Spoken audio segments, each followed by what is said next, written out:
À la une de cette édition, clôture ce 30 juin 2023 du séminaire de formation de l'Inspection générale d'État de Côte d'Ivoire. Le séminaire portait sur l'audit interne.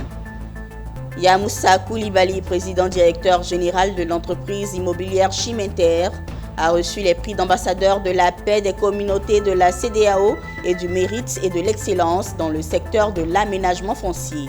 C'est à voir dans cette édition. À San Pedro, le maire de la commune a procédé au lancement officiel de l'application Telma, fruit de la coopération franco-ivoirienne. Telma, l'outil digital, vise à recueillir les attentes des populations afin de contribuer à l'amélioration de leurs conditions de vie. Et puis, dans la chronique Business 24, Issa Badini s'est essayé à une comparaison entre l'Occident et l'Afrique en matière de maintien de l'ordre après le décès en France du jeune Naël et les émeutes qui s'en sont suivies. Bienvenue, Madame, Monsieur, pour le rendez-vous de l'actualité sur Business 24 Africa. Je suis heureuse de vous retrouver. Ouvrons cette édition avec le séminaire de formation de l'Inspection générale d'État de Côte d'Ivoire qui a pris fin ce 30 juin 2023. Le séminaire de formation portait sur les pratiques professionnelles en matière d'audit interne en Côte d'Ivoire. Une formation initiée par l'Inspection générale d'État avec l'appui d'Expertise France à l'endroit des inspecteurs d'État et généraux des ministères satisfaits du renforcement de capacités. Walter Kofi, Tima Traoré. Ils étaient une centaine d'acteurs issus des structures de contrôle de l'État à se voir outillés sur les nouvelles normes en matière d'audit interne. C'était lors d'un séminaire de formation destiné à des inspecteurs généraux d'État et des inspecteurs des ministères qui, après 2 semaines de formation, ont pu s'approprier le cadre de référence pour la pratique professionnelle de l'audit interne en Côte d'Ivoire, dénommé CREI. Des travaux pilotés par l'Inspection générale de l'État, dont le premier responsable lors de la clôture des travaux s'est félicité pour le renforcement des capacités des acteurs du contrôle, ainsi que celui du dispositif de lutte contre la corruption et les infractions assimilées. À savoir, surtout, soutenir l'opérationnalisation des organes de contrôle administratif pour une plus grande efficacité et une plus grande transparence et redevabilité dans la gestion des finances publiques vis-à-vis des citoyens. Tout cela témoigne à mes yeux de l'intérêt que vous avez manifesté à l'égard des sujets abordés. Je voudrais donc, mesdames et messieurs les inspecteurs d'État, inspecteurs généraux, inspecteurs techniques et auditeurs, vous féliciter pour l'attention soutenue dont vous avez fait preuve au cours de ce séminaire qui marque ainsi un saut qualitatif dans le management de la qualité, la gestion des compétences et le développement du capital humain. Ce séminaire de formation a bénéficié de l'accompagnement de l'Union européenne et de l'Agence publique française de conception et de mise en œuvre de projets internationaux de coopération technique, Expertise France. Les résultats attendus, c'est un renforcement des compétences et des connaissances des inspecteurs et auditeurs en matière de redevabilité à l'égard des citoyens de la Côte d'Ivoire. Je dirais que cette formation vient déjà à point parce que c'est vrai que pour certains, il y a des prérequis et pour d'autres, et c'est maintenant qu'ils se frottent à l'audit interne. Rappelons que ce séminaire s'est tenu du 19 au 30 juin à Abidjan. Il a été initié par l'Inspection générale de l'État. Parlons à présent de la gig économie qui bouleverse le marché du travail.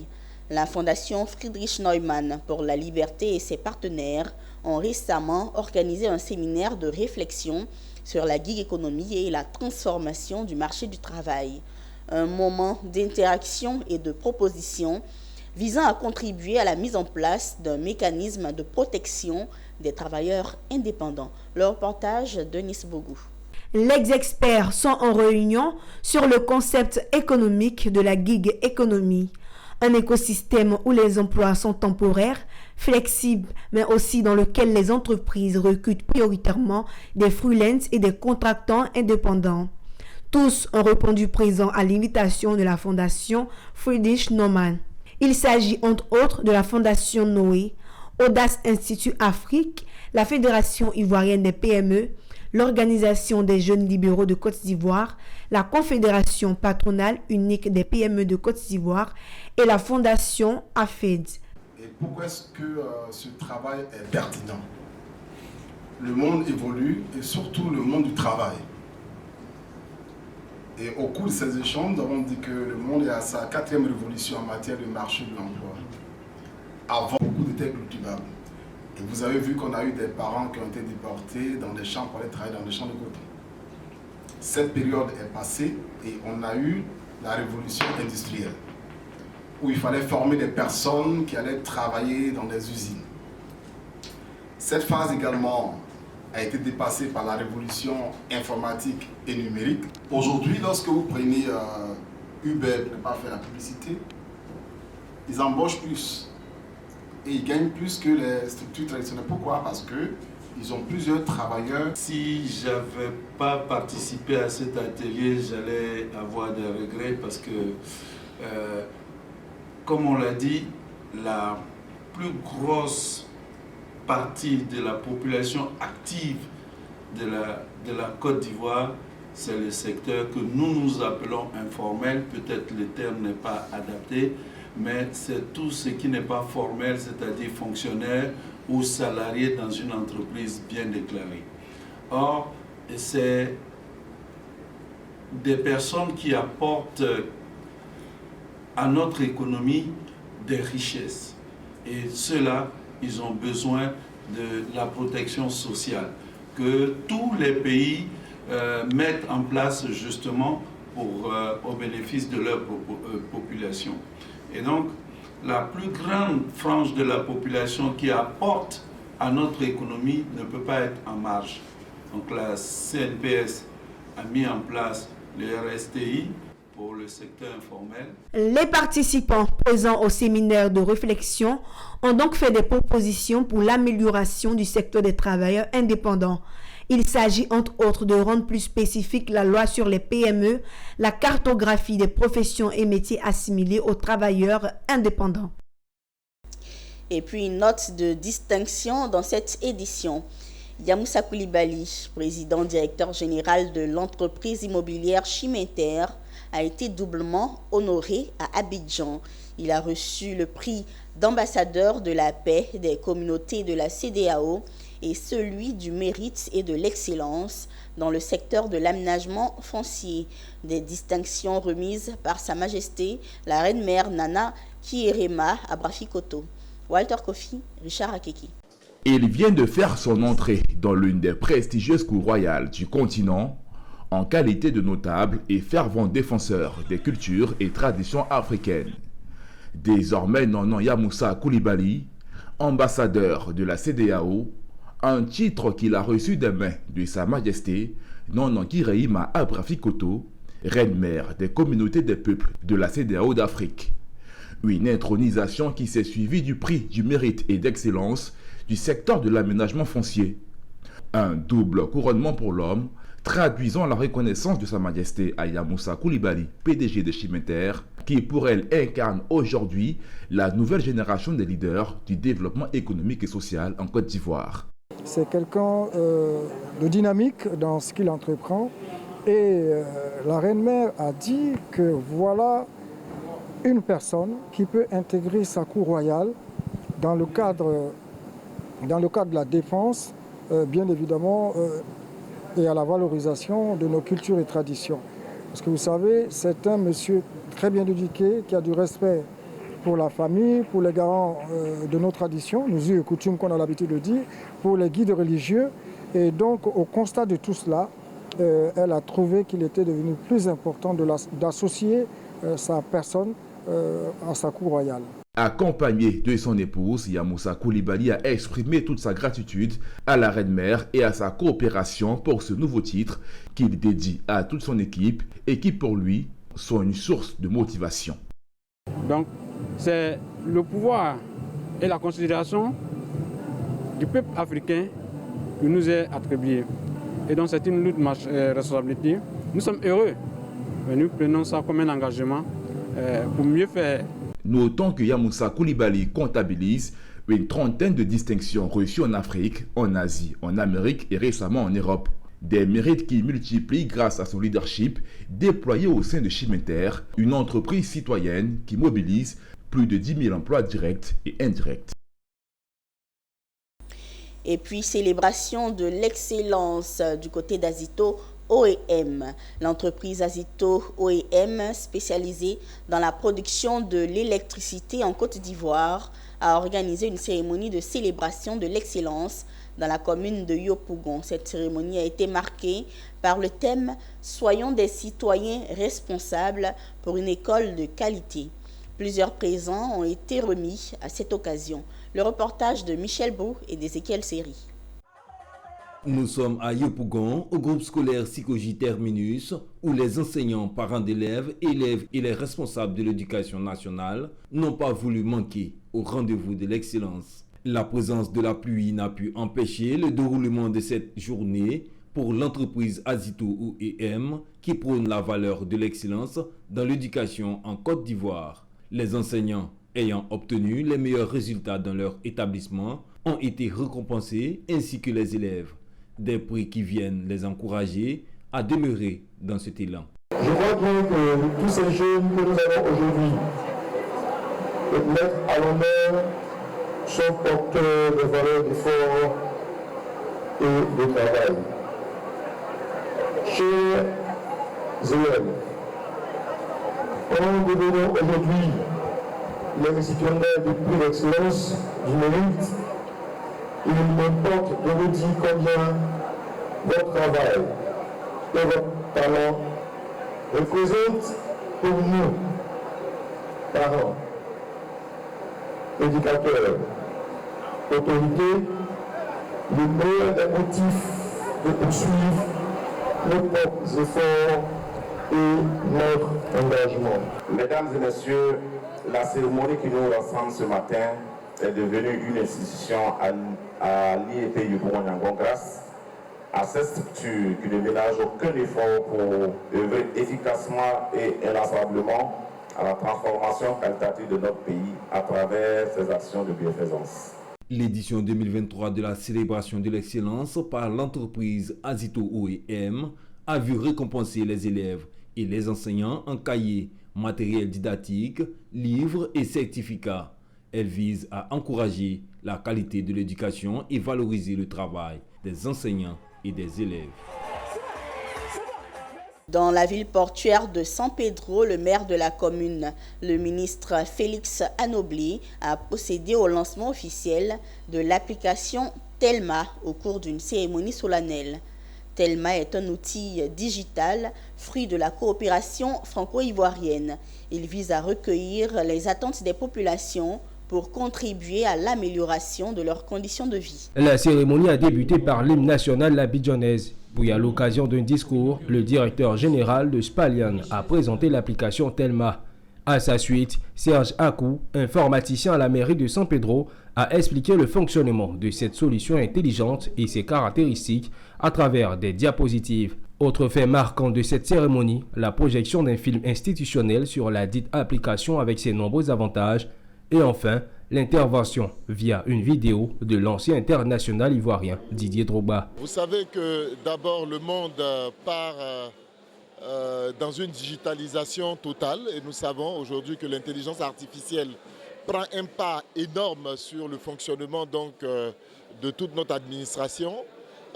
Telma est une application donc, de signalisation qui permet donc à l'administration dans son ensemble, mais qui permettra à l'administration communale d'être en permanence en communication avec la population. Et nous souhaitions témoigner aujourd'hui notre très grande fierté d'avoir choisi San Pedro pour le lancement mondial de l'application Telma.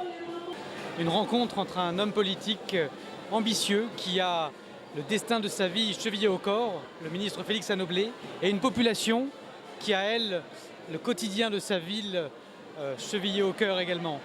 Comme l'a dit le ministre très gentiment ce matin, en tant que citoyenne ivoirienne, je suis particulièrement heureuse d'accompagner le développement de Spalian et la mise en œuvre de l'application Telma ici dans cette belle ville de San Pedro à laquelle je suis particulièrement attachée.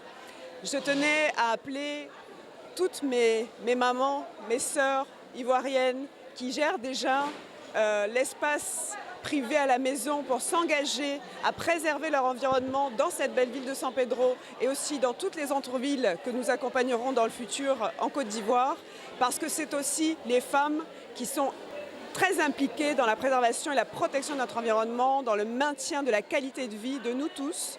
Donc je les appelle à télécharger Telma. Rappelons que, utilisé quotidiennement dans une centaine de communes françaises, mais aussi à Kigali, au Rwanda, Telma est un portail citoyen dont la vocation est de renforcer le lien de confiance entre la municipalité et ses administrés et d'engager la commune et ses citoyens dans une amélioration collective de leur environnement. Depuis 2016, Spalian développe la plateforme citoyenne telle que MyCity dans une centaine de villes en France et constate un très haut niveau de satisfaction de la part des collectivités clientes. À Yamoussoukro, une semaine visant à sensibiliser les élèves et étudiants sur le parcours entrepreneurial s'est ouverte le 20 juin 2023 à l'Institut national polytechnique Félix Houphouët-Boigny de Yamoussoukro. Cette semaine, organisée en partenariat avec l'Université Mohamed VI Polytechnique du Maroc, a permis aux élèves de connaître et de comprendre les fondamentaux de la création d'entreprises à laquelle ils sont vivement conviés par leur encadreur. Charles Kouakou, Pierre Teveux. Commencé par une grande conférence inaugurale, cette semaine de l'entrepreneuriat s'est poursuivie par des masterclass avec différentes thématiques. Par exemple, comment porter un projet, comment réussir à faire croître un projet et comment réussir à répondre aux besoins d'un marché, mais aussi se former aux outils et concepts d'utilisation de tous les moyens qu'il faut pour lancer une start-up. Une initiative qui est encouragée par la direction de l'INPHB. Sachez que l'INP, au départ, était une école de formation des techniciens supérieurs et d'ingénieurs. Et depuis un certain temps, l'INP a compris que on veut plutôt, le directeur général l'a dit dans la vidéo que vous avez vue, que nous voulons que, partant de l'INP, nous formons des entrepreneurs. Bon, vous savez, au moment où l'école a été créée, les besoins étaient énormes et l'emploi était là. Bon, aujourd'hui, c'est nous qui devons créer l'emploi. Okay. Et pour cette raison, nous avons pris l'orientation de mettre en place des structures. C'est une initiative que nous portons justement depuis bien longtemps. Nous avons voulu l'instaurer cette année en termes de semaines pour pouvoir transmettre tout le parcours de l'entrepreneur à nos jeunes étudiants.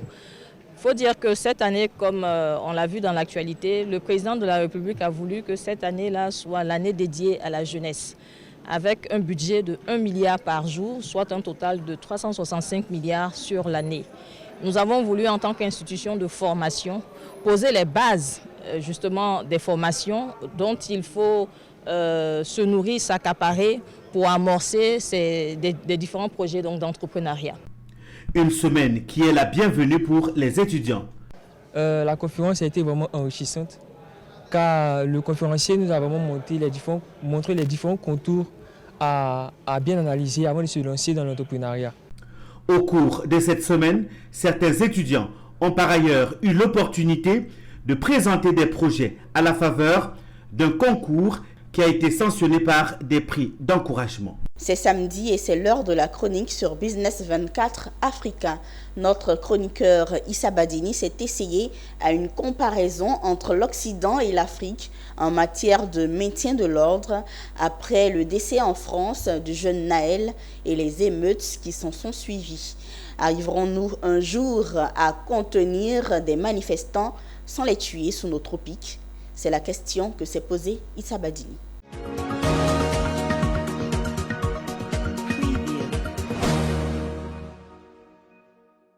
Naël a été tué par un policier à Nanterre et il n'en fallait pas plus pour mettre à genoux la République française.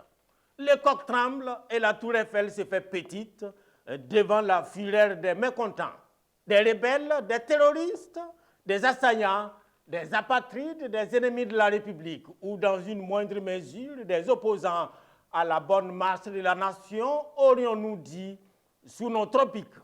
En France, c'est juste des citoyens mis par les principes sacro-saints de la sacralité de la vie humaine et qui n'ont pu s'empêcher de dire non avec la manière devant l'assassinat, faut-il le dire net, effroyable et abject d'un gamin à peine sorti des couches de sa maman. Ces privilèges de marcher et de casser sans être butés tout simplement, c'est en France, aux États-Unis, au Royaume-Uni ou au Royaume nippon. Pas au Gondwana, pour citer les pays ou les pays imaginaires et pourtant bien reconnaissables, chers à notre ami Maman. C'est nous, les manifestations pour s'opposer à une loi ou condamner un assassinat se terminent toujours par d'autres assassinats encore plus nombreux. Au Tchad, il y a peu, on en a dénombré près de 200 en l'espace d'une journée. Au Sénégal, c'est les Y'en a marre, le Sanko Gate a fait tuer environ 30 civils. En Guinée, tous les présidents, y compris les colonels du moment, sont allergiques à toute opposition dans la rue et les opposants à Moussa Dadis Camara en savent quelque chose. À ces pays, on peut ajouter tout ou presque l'ensemble des pays du continent.